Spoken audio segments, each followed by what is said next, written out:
আসসালামু আলাইকুম। ওয়ালাইকুম আসসালাম। ভাইজান কেমন আছেন? আলহামদুলিল্লাহ। আপনার নাম? আমার নাম মাসুম হোসেন। আপনার বাসা কোথায়? এইখানেই। ওই এই ড্রাগন ক্ষেত কি আপনার? এটা জি, কয় বিঘা করছেন এখানে? এখানে মোট 10 বিঘা। কতদিন এই রোপণের বয়স কতদিন হয়েছে? এটা 20 মাস হচ্ছে। 20 মাস। আর ওই পাশের ওইগুলো? ওই পাশের ওইটা আপনার ওইটা 6 মাস। 6 মাস। তাই এই গাছগুলো কতদিন থাকবে, মানে কতদিন ফল নিতে পারবেন, আর কয় মাস পর থেকে ফল পাওয়া যাবে? যতদিন একে মানে সেবা দিয়ে সুস্থ রাখা যাবে ততদিন আপনি ফল নিতে পারবেন। তো এটা কি পাইকারি বিক্রি করেন ফল নাকি? এটা সবই পাইকারি বিক্রি করা লাগে, আমরা তো খুচরা বেচতে পারি না। এই ক্ষেতের থেকে নিয়ে যায়? হ্যাঁ, এটা খেতে থাকেন, এটা আমরা ঢাকায় পাঠিয়ে দিই। এখান থেকে ঢাকায় পাঠিয়ে আসে, কিন্তু আমরা বাইরে পাঠিয়ে দিই। তো আপনি একটু এই চাষ সম্পর্কে যদি দর্শকের উদ্দেশ্যে কিছু বলতেন আপনার অভিজ্ঞতার আলোকে। এটা চাষ সম্পর্কে বলতে, আমি তো মানে হঠাৎ করে আমার আশা এই চাষে, আমার এই বিষয়ে কোনো অভিজ্ঞতা নেই, আমার ব্যবসায়িক অভিজ্ঞতাই বেশি। জি জি। তো এটা এসে আমি যেটা বুঝতে পারলাম, যে আমি ভাবছিলাম খুব সহজ একটা কাজ, কিন্তু পরে দেখলাম এটা সহজ না, এটা অনেক কঠিন একটা কাজ।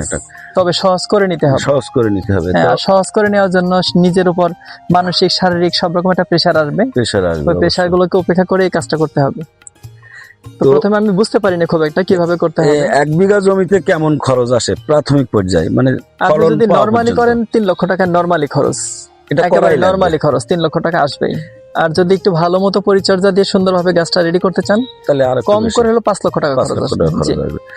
এই 5 লক্ষ টাকা খরচ করার পরে 1 বিঘা জমিতে আপনার কেমন লাভবান হতে পারে মনে হয়? 1 বিঘা জমি, এটা তো লাউ গাছ না যে আমি একবার লাগাইলাম একবার শেষ। হ্যাঁ, এটা প্রাথমিক ইনভেস্ট অনেক বেশি এবং পরিচর্যার, কিন্তু পরিচর্যা ব্যয় আছে। হ্যাঁ, পরিচর্যা ব্যয় আছে। প্রতি বছরে মিনিমাম 2 লক্ষ টাকা বিঘা প্রতি পরিচর্যা ব্যয় আপনাকে করতে হবে। নিশ্চিত করা লাগবে। আপনি 1 লাখ টাকার ভিতরে শেষ করতে পারবেন, তবে 2 লক্ষ টাকা যদি পরিচর্যা ব্যয় করেন, আপনার বাগানটা ভালো থাকবে। কারণ এই বাগানে যথেষ্ট পরিমাণ মানুষ লাগবে। এই কসগুলো বাড়তে হবে, কস কেটে দিতে হবে, যেগুলো এলোমেলো কস সেগুলো নষ্ট করতে হবে। এই ফলগুলো যখন কাটেন আর কি, হ্যাঁ, এটা তখন কি হলো রং এসে গেলে তারপর কাটেন না কিভাবে? এই ফলটা সম্পূর্ণ কালার হবে, সম্পূর্ণ কালার হওয়ার পর গতকালকে আমরা ফল কাটছি। আপনার কি আবার এই উপরে লাইটিং এর ব্যবস্থা আছে? লাইটিং এর ব্যবস্থা আগামী বছর হবে। এবছর পরিপূর্ণ গাছ হয়নি, পরিপূর্ণ গাছ হওয়ার পর। তো এখন লাইটিং করা লাগবে না? না, এখন লাইটিং এর দরকার নেই। লাইটিংটা হলো মূলত শীতকালে ফলটা নেওয়ার জন্য। শীতকালে ফলটা নেওয়ার জন্য, মানে এটা তখন দিনটা কম, রাতটা বেশি। হ্যাঁ, আর এই ফলের যতদূর আমি জানি তত এই ফুলটাকে নাকি লং টাইমে একটা দিন হলে নাকি সবচেয়ে ভালো হয় আর কি।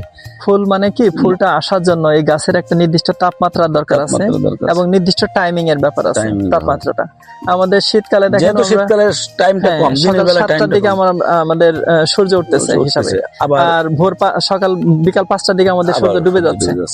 সূর্যটা মিনিমাম সন্ধ্যা 7টা পর্যন্ত থাকা লাগবে, প্রায় 7টা পর্যন্ত একটা তাপমাত্রা থাকা লাগবে। আবার ভোর 5টার পরে থেকে একটা আলো পাওয়া লাগবে। সেটা কমে যাচ্ছে বিধায় ভোরে 2 ঘন্টা বেশি আর রাতে 2 ঘন্টা কম দেওয়া, মানে রাতে লাইটটা দিলে আর কি মানে ফলনটা বেশি পাওয়ার একটা সম্ভাবনা থাকে।